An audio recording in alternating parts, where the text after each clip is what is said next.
Hello, hello, it's Sleepy Reader, aka Damien. Greetings to my fellow comic book aficionados. I'm continuing to explore getting back into having a pull list, doing the weekly Wednesday comic book pickups. So I am going to talk about the 7 new comics I picked up last Wednesday, February 28th. Um, I once again did some catch-up reading on a couple of these, which took me more time than I expected. In particular, uh, World Tree was very dense.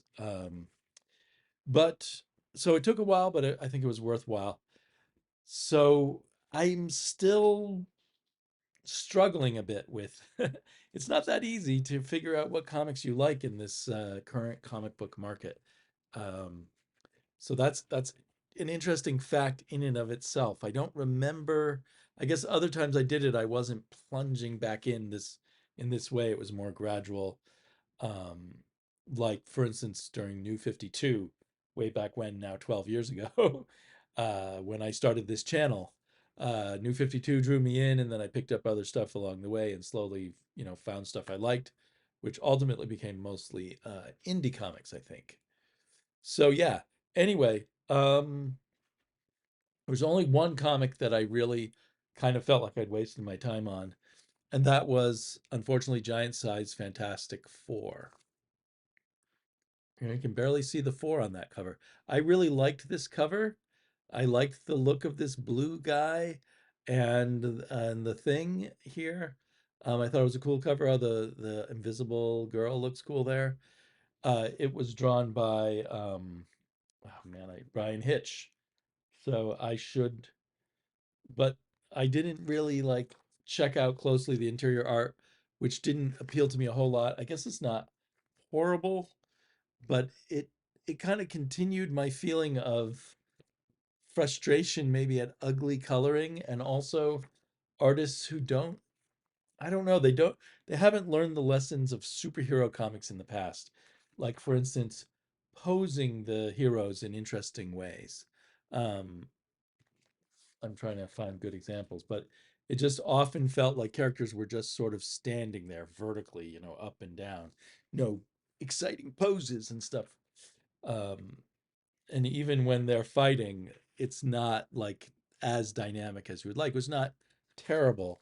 The real problem was with the script, which is from a 90s, a person who was most well known in the 90s, Fabian Nicienza, but it felt like he wasn't putting a lot of effort into it. And maybe, maybe for good reason. Maybe, they weren't paying him much, and there was no editorial caring about what was going on. But it kind of started to hint at kind of an interesting bit of undersea lore, pre Namor Atlantis sub undersea lore, but then just had the characters suddenly realize that they could get along, and there was a better way to do things, but without, there was no, I don't know, there was no build up to it. It just sort of happened. And I haven't read yet, although I've already enjoyed much more the art in the back here, which is not, is from a Jack Kirby. They have the cover? No. It's from a early Jack Kirby Fantastic Four, before he was totally in his groove. It kind of has nice, that's kind of a famous picture there, though, to me.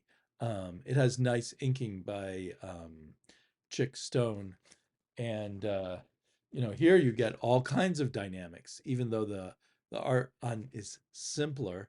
It's really the coloring that's simpler. I mean, the art, I think, is actually more complex. um anyway, it's just a matter of what you're used to, I guess. But so yeah, that was a disappointment. um if it weren't so expensive, I guess, this was a $7 comic book. I guess I got the reprint out of it, but I if I had to do it again, I would not get that. So in that was number 7. In at number 6 is this cool comic called Rare Flavors. I like it. It just doesn't grab me. And I read 3 issues in a row. This is issue 4, so I'd read digitally on Hoopla issue 1 a while back, and then I read issue 2 on Hoopla just now, and then I had issues 3 and 4 physically. I love the colors, which are done by artist Philippe Andrade. And the art is cool in some ways and a little bit off-putting in others. Um, it kind of depends panel to panel, but I always enjoyed the color. And I wish other colorists would look at comics like these and take at least some lessons. I mean, everyone should have their own style, but um, of interesting stuff you can do with color. So I think the thing is basically, although it's a cool sounding premise of this gourmet demon who also eats humans, but I guess eats other stuff too, uh, going on an adventure with a documentary filmmaker that he wants to film him, somehow it feels, I don't know, very repetitive. It feels like it has a message about creativity and art that it keeps circling around, but isn't it isn't grabbing me. It isn't communicating with me as well as I wish it did.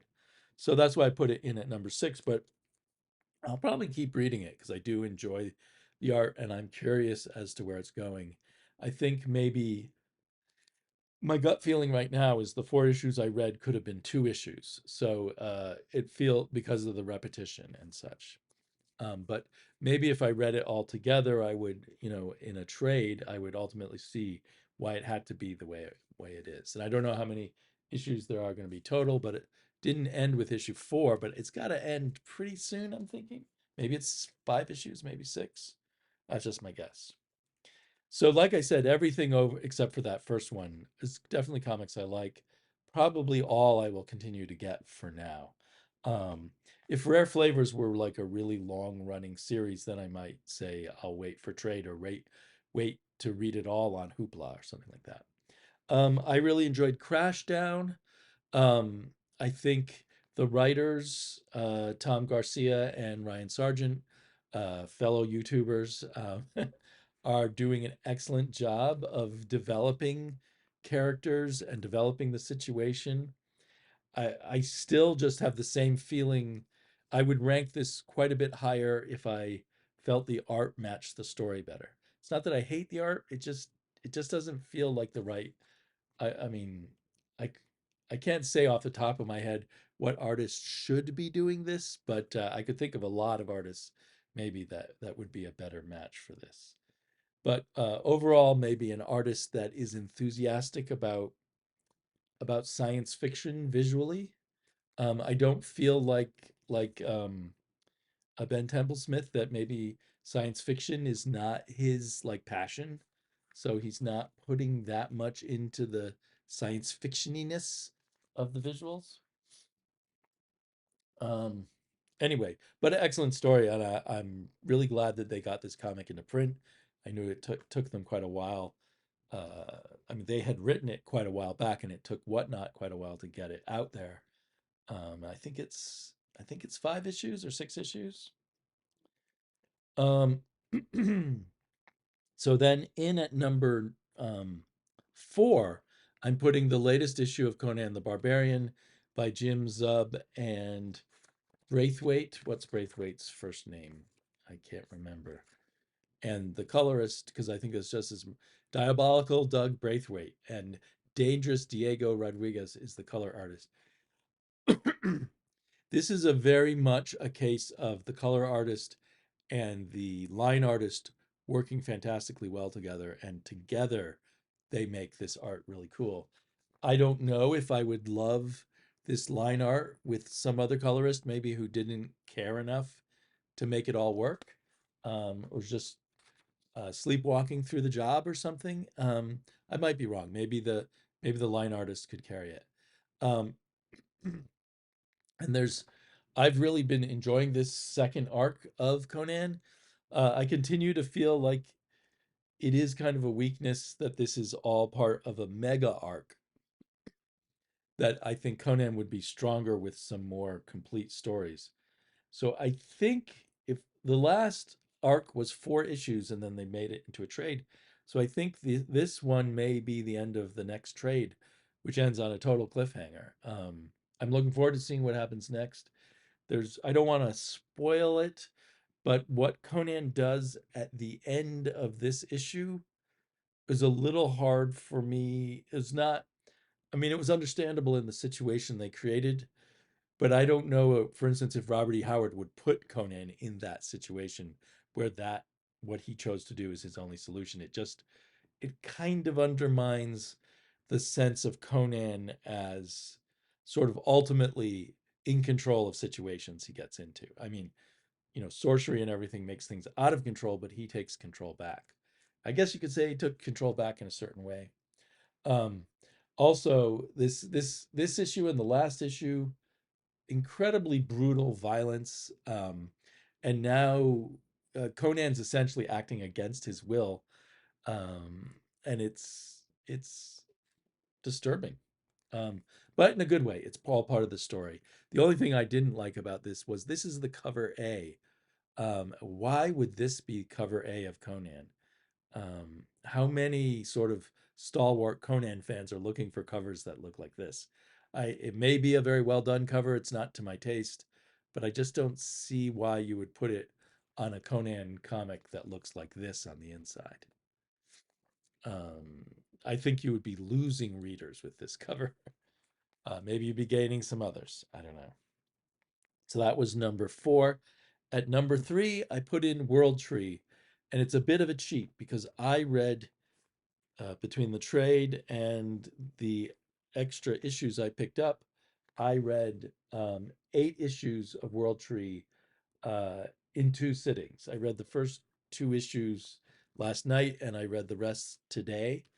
Um, and they had quite an impact. It's a very powerful horror story with a science fiction. It's it's got kind of a cyberpunky, but really it's just modern computer technology. The 19, from 1999 to 2004, but there is a future that we get glimpses of too. So I guess it does. It's much more horror than science fiction, but it does have sort of a science fiction thread to it. And it's got a cast of characters that James Tinian is doing interesting things with. Some of the choices with the characters, like they'll have these conversations where they kind of confess things to each other, seem a little forced to me, or the stuff they're confessing seems a little eh. James Tynion is has points he wants to make about human nature, I think, and stuff like that, but some of it seemed a little to fall a little flat to me. But overall, fantastic story. James Tinian has fantastic pacing. I think if I were judging this issue by itself, it's perhaps a slower issue, but viewed as part of the whole story, um, it's still a very important issue, I think. There's plenty of important stuff happening here. Tinian and company are very generous. Each issue has a lot of meat. They're meaty issues. The whole now 8 issue uh, set of chapters is pretty dense. I feel like I've experienced a lot in those 8 issues that I've read. And so I'm looking forward to more. I think maybe Tinian is like, I think the first 3 or 4 issues, things moved quite fast, and he's slowed things down a bit. Um, Maybe, I don't know if that's like kind of hook him in the first trade and then you can slow him down and take your time with the story, or is he seeing that it's selling well, so we'll stretch it out a bit longer? But I don't mind. I mean, I'm really enjoying this story and curious to see where he goes. Part of me kind of wishes he hadn't flashed forward to the future. I'm sure he has a reason for that, so we'll see. But part of me kind of didn't is a little bothered that I we kind of know some of the future that these characters are heading towards. Maybe it's not what it seems. The only complaint is the colorist. And it's not all bad. Throughout previous issues, there's been lots of really good. The colorist is Jordi Belair, who I used to, now many years ago, I guess 8 years ago or whatever, think of one of the hottest new colors around. And there is some stuff that she does very well, but other times um, she either just goes too dark. It doesn't look as bad on the computer screen as I hold it up to it, but this is a little hard to read. This is not as painful as her coloring was on Hellblazer. And there's lots of great coloring. But I did notice in this most recent issue, the color got even more kind of, and in the issue before it, kind of monotone. Um, it felt like she was kind of taking it easy at times, and it's a little dull.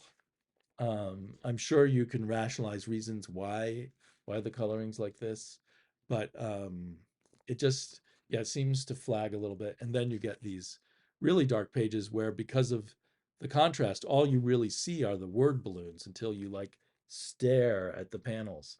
Or at one point, I was taking pictures of the panels with my phone and seeing how nice they looked on the phone after I took their picture. Um, so yeah, I don't know. I think she has a reputation as kind of a top colorist in the field, and maybe she is pushing her luck in terms of not always delivering that great coloring, or maybe, maybe the professionals in the industry think this is top-notch coloring. But anyway, yeah, so I feel like she's taking shortcuts, basically. Um, one really cool thing is, was it in this issue, or maybe it was the previous issue? Uh, I thought it was really cool when I suddenly realized, maybe it was the previous issue, suddenly realized that one of the characters, all his sisters, wait, I'm looking at the wrong issue now, as I'm complaining about. That's issue 6. I was initially talking about issue 8. Okay, yeah, issue 8 has a whole lot of orange coloring. um, and I don't know, but there's probably a good reason for it, but I just didn't get what all the orange coloring was about. And actually, looking at this, there are times when I'm reading this where I'm thinking, could this just have been a novel? Did this need to be a comic book? But on the other hand, I'm reading it and thinking, wow, this would make a great sort of TV series, a really disturbing TV series, on Netflix or something. Um, but anyway, so one I really going roundabout. One of the really cool things is all of this character's sisters have names that are the names of famous science fiction writers. Clark, Asimov, Ellison. That's the boy's name, Ellison. And I think there was a Harlan Ellison quote at the beginning of the trade. Let me see.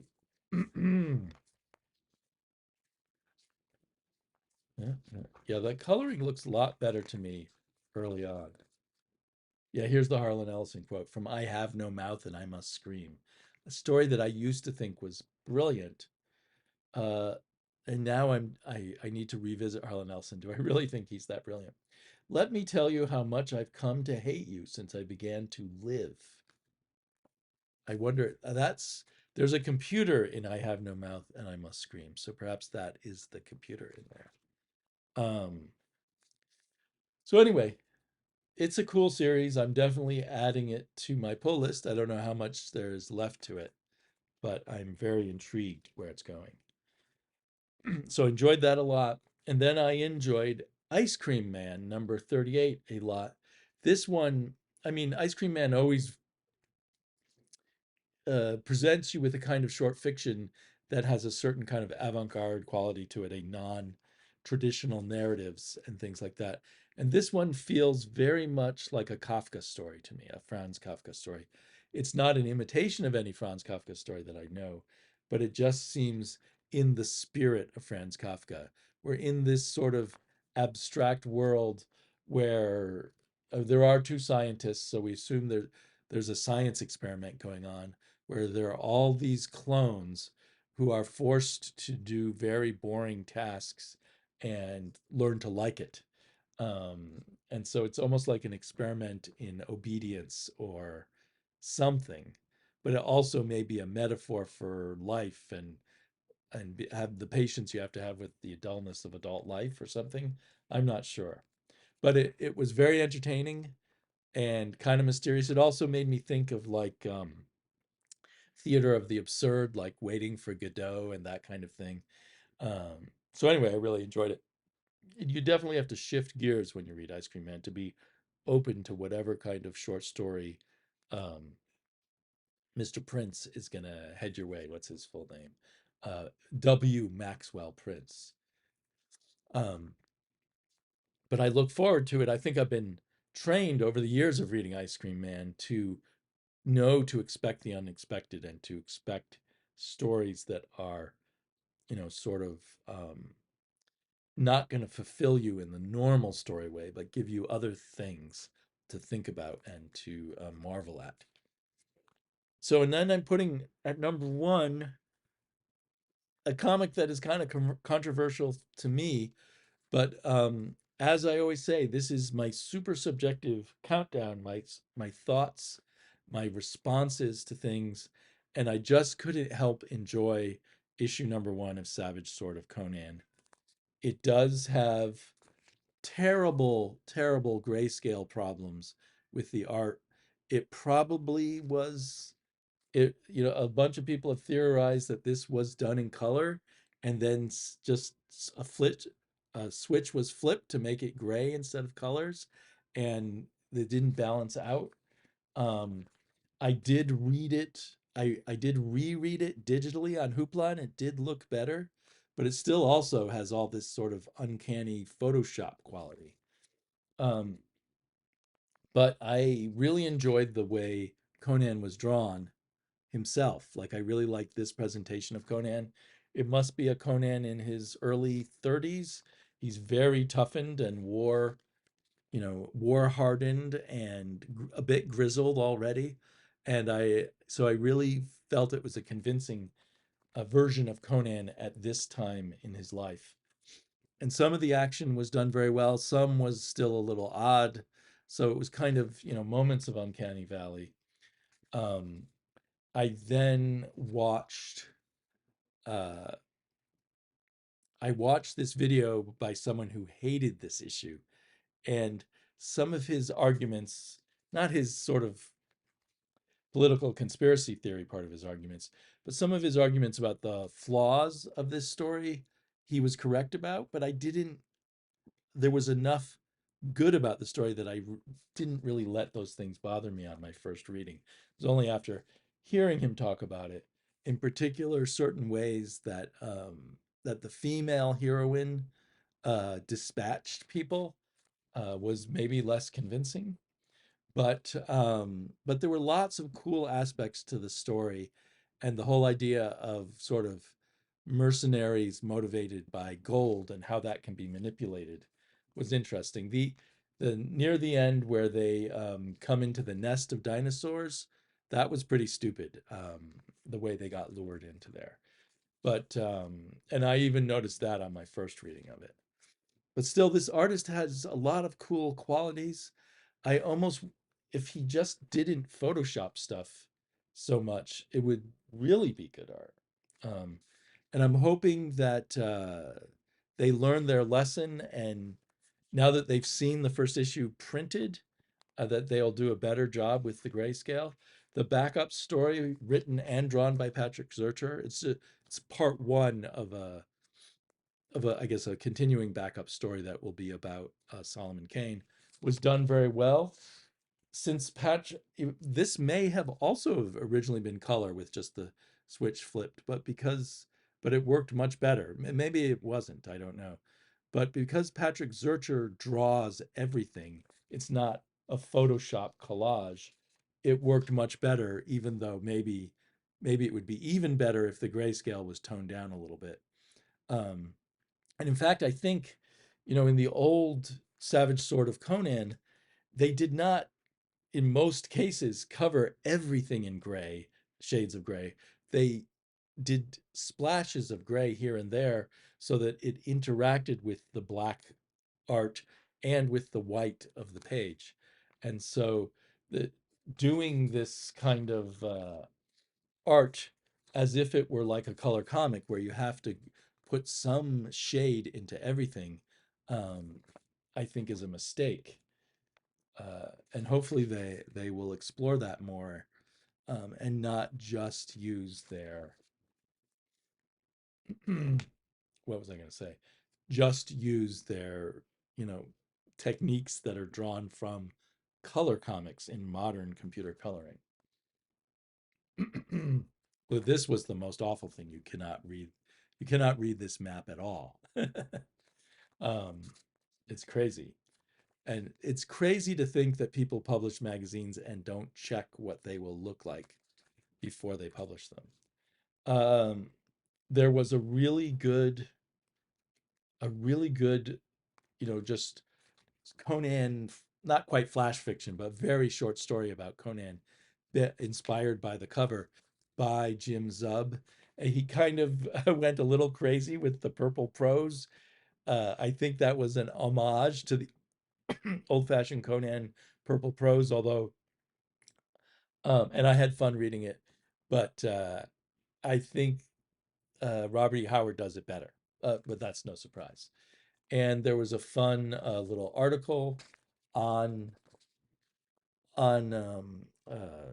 Solomon Kane, and a fun intro from Roy Thomas. So I just had fun with this, even though it had its flaws.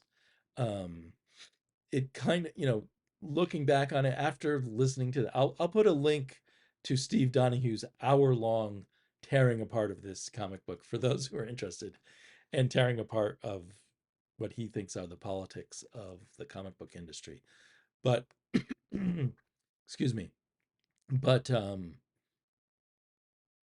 I do think on a second read that the script was done a little hastily. There were certain things that weren't thought out that well, but it still just had enough fun for me. And I don't think every issue of Savage Sword of Conan was perfect by far.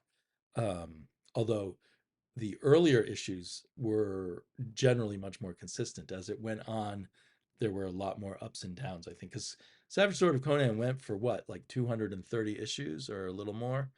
Um, anyway, so I'm looking forward to more of this.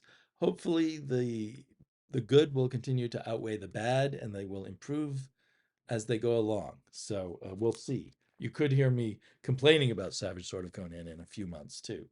Um, I think I heard someone say that they've committed to doing 6 issues of it. So I really, I think Conan is best in black and white, and so I really look forward to them doing even more. That for Savage Sword of Conan succeeding and then doing a lot of it.